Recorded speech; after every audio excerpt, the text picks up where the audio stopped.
Alright, y'all. A friend of mine brought in this tractor to see if I could get it running. I've never seen such a thing, so this is going to be interesting. But what I do know is that it is a Gard'n Mast'r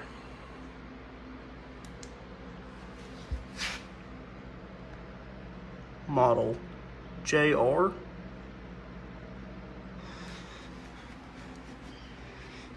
And after doing a little bit of looking up, I really can't find it's got a serial number on it, but I can't find any years for these. So it looks like it was a 52 to 57. They came with a 6 horsepower Wisconsin single cylinder engine and a Chrysler 3-speed and rear end with car drum brakes. And this was an actual produced tractor. I believe the parent company was called Gard'n. It's got a independent brakes for each side.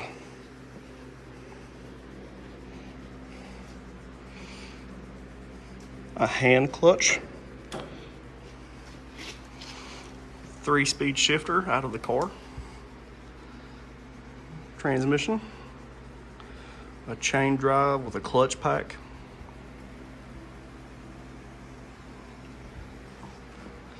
Drum brakes and a car rear end. Never seen such a thing in my life.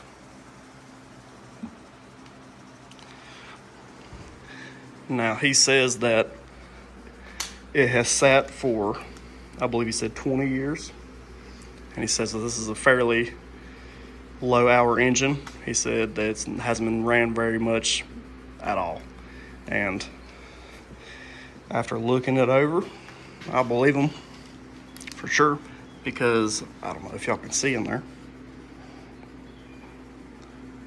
The teeth for that pull, because it's a pull style crank, there isn't hardly anywhere on that tooth.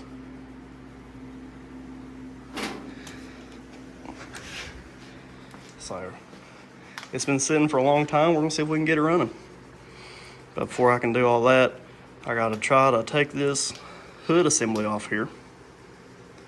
And it is the 2 bolts on each side.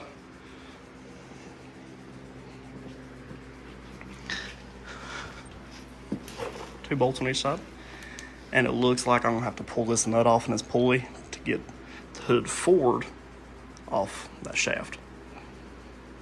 So let me get to that and I'll be right back. All right, I got the hood off and look at that. Oh, I love old stuff like that. Old signature. So I did have to take this pulley off, but I put it back on just because I want to spin the engine over, and it's the 2 bolts on each side. Don't take them all the way out because those bolts also hold on to your front bolster. But the hood has grooves where they slide down in this gap on both sides, so piece of cake. I've been feeling everything. All the linkage is free. It's got magneto on it. I don't know what that is.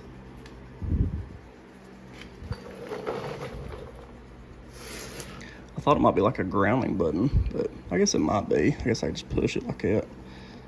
Oh, y'all can't even see. Like a grounding button, maybe. Just push it and ground it out to the case. Maybe that's what that is. That's how you'd have to cut these off. There's no electronics. So look how good them teeth are.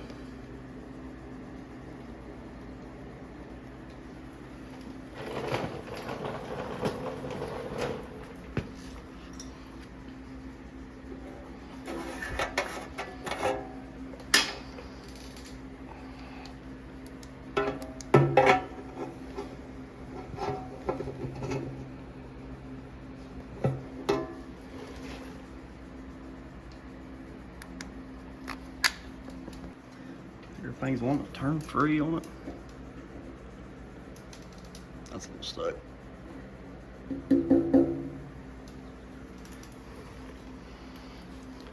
So we're gonna, before we do anything, we're going to take this fill tube, and maybe there's a dipstick on the back of it, and there's a drain plug. We're just gonna check and see what it,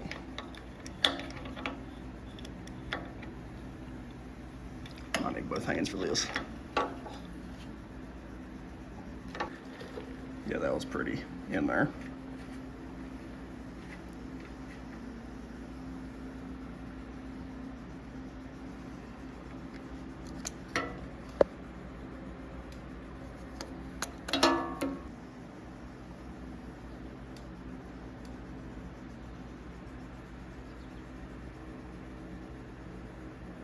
I mean, it's running like 30 weight. Don't smell like gas or anything. So I think it's safe to crank it on. You know, we won't run it like that, but it's enough to get it going. Next, we'll move up to the sediment bowl.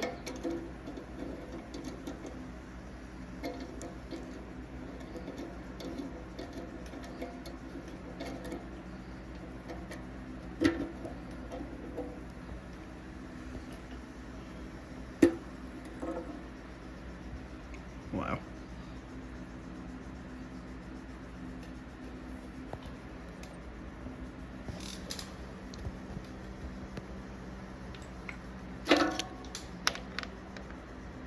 Yeah.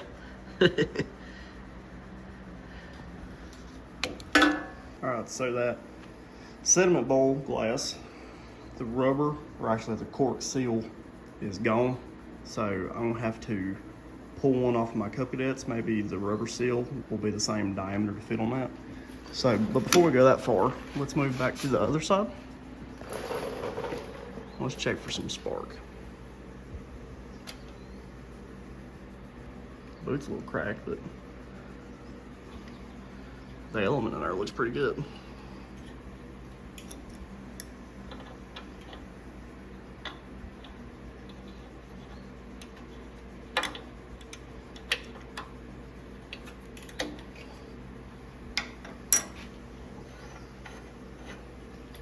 I do see that's a little wet right there.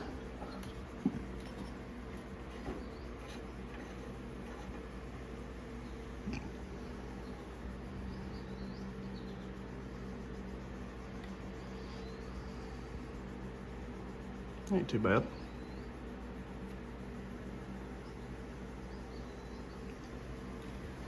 I know we ain't gonna see anything, but it's carbon.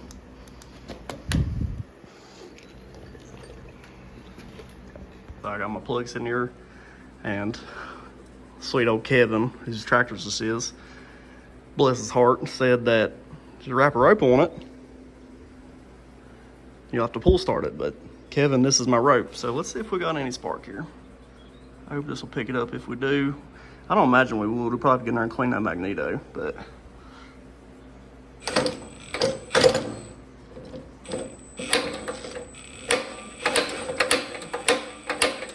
Oh, we did for a second there.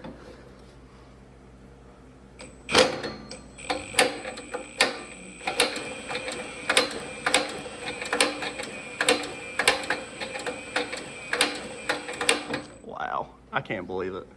She's got spark. It's gonna run, Kevin.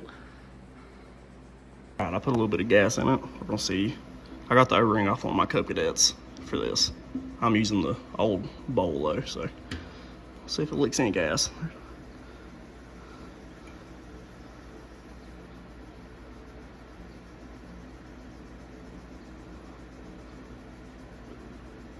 She ain't leaking nothing yet.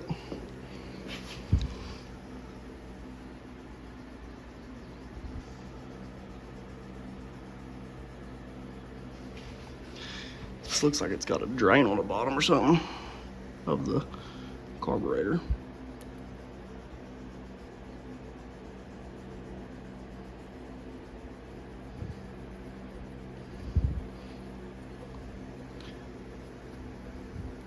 I don't know if that's that actually is or not.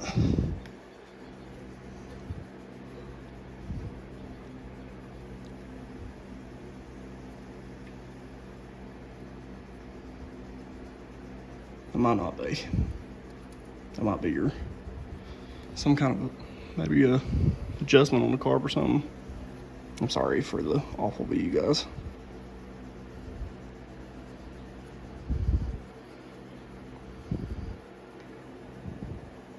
Yeah, that might not be what that's for. Let me see if I can find.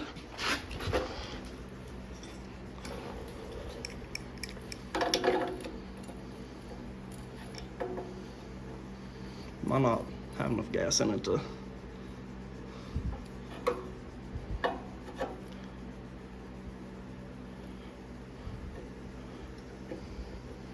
That's twisting that line. That ain't no good.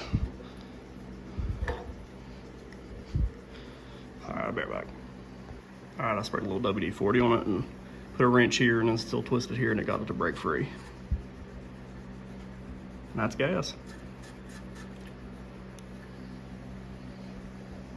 Alright, as far as getting it to actually run, I don't want to use my impact because if it does hit, it might, you know, pull the impact with me, so I am going to use my little rope. So I'm going to set y'all up so y'all can see, and it's got a spark, it's got gas to the carburetor, so.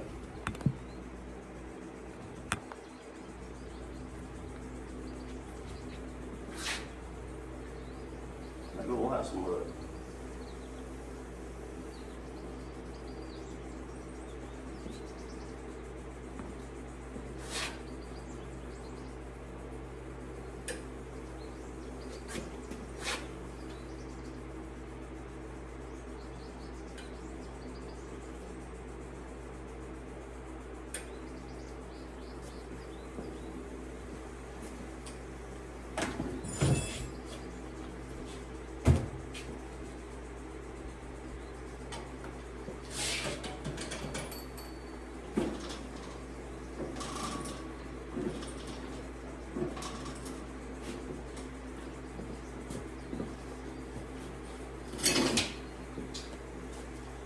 It'd help if I pushed it in.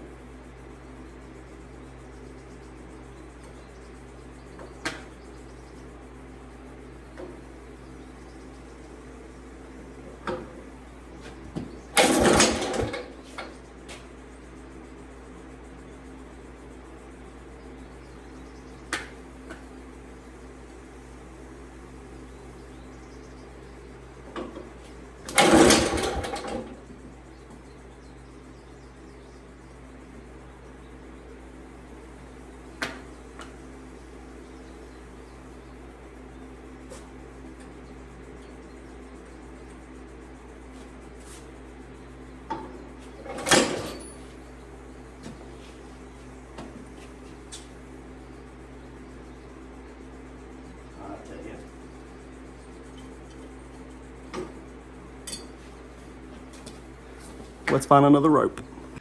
All right, y'all. Unfortunately, we had a little mishap where trying to hand crank this tractor, pull start it, the nut that I was bragging about looking so good, that was on this crank end right here. As I was rope starting it, this started free spinning on the crank threads. So I got it, took off here, and it's like the threads just smoothed out in that thing.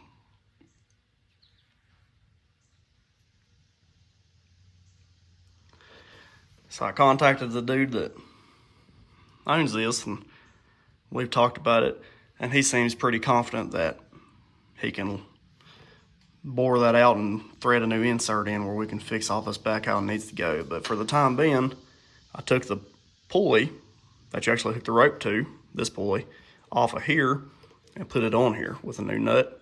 The threads on the crank here was fine. They look really good. I chased them and it turned out great. So we're just gonna have to, unfortunately, this nut is what I'm gonna call it, is just haven't been able to find one yet. So it's either repairing this one or changing the design altogether. So, but we got this all fixed up on here and we'll see how she goes.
Alright, now that it runs, and it runs pretty good, we're going to go through the fluids in it.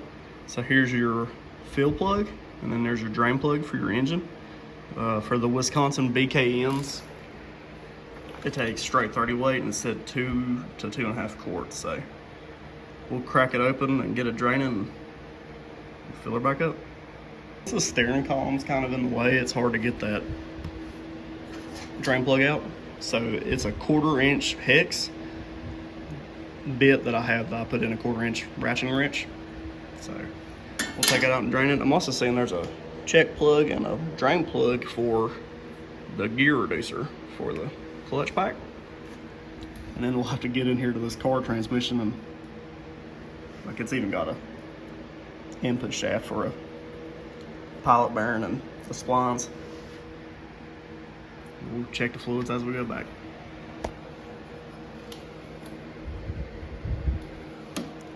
Grab it. Already had this broke loose.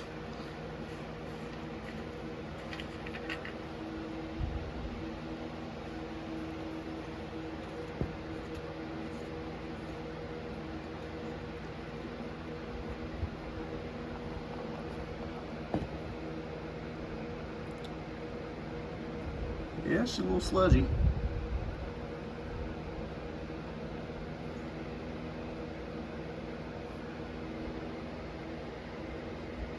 So we'll just let it drain for a little while.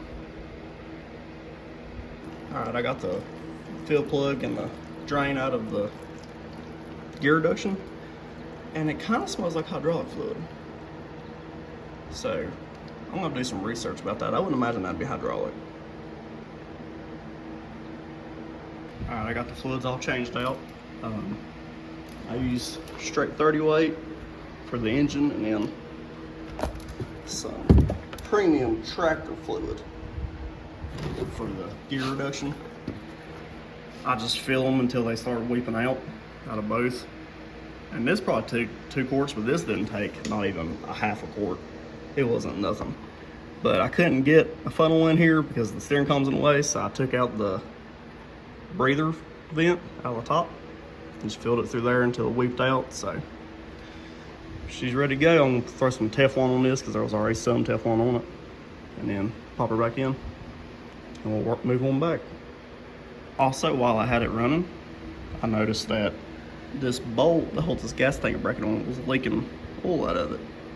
So I pulled it out and there's no Teflon, so got me a little punch. See how deep that hole is. As deep as the punch wants to go. So we'll wrap some Teflon on that. The other side wasn't leaking, so we'll leave it be, but we'll fix that right up.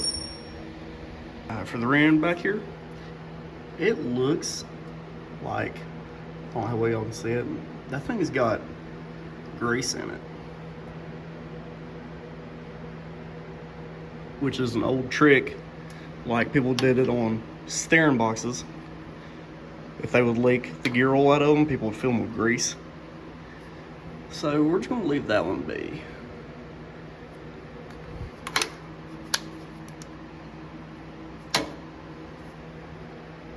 It is wet at the bottom, but it hasn't dripped anything. But that's grease. So we'll move back to the transmission and see what's in there. With the transmission, you have on the driver's side, you have a fill plug, check plug, and then the drain is on the other side. It's a square head. So you just fill it up. This one was low. It's been leaving little puddles everywhere.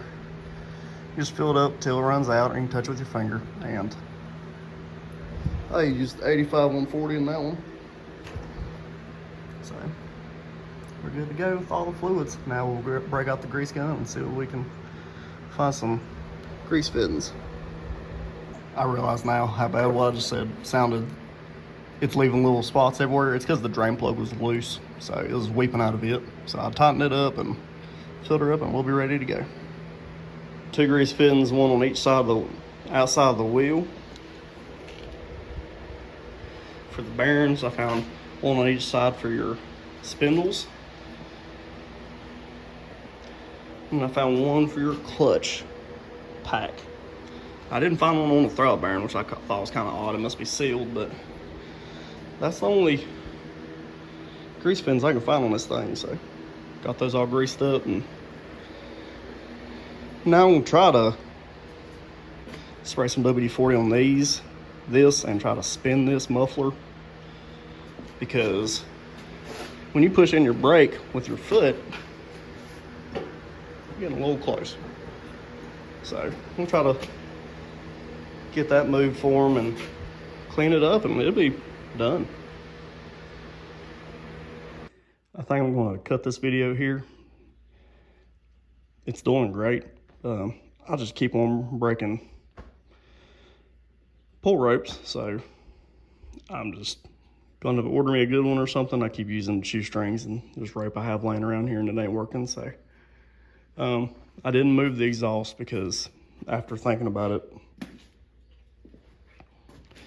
he's got the oil breather, bath breather for it, and if I move that any farther forward, it'll probably, you know, get a little close. So I like to get the breather for it before I mess with that. But yeah, it's 97 degrees here. It is hot. I'm sweating. So I appreciate y'all watching, and maybe there'll be a part 2 with rebuilding the carburetor or the putting the sediment bowl on and stuff. So like and subscribe and comment if y'all have any questions. Maybe I could answer them. Thank you.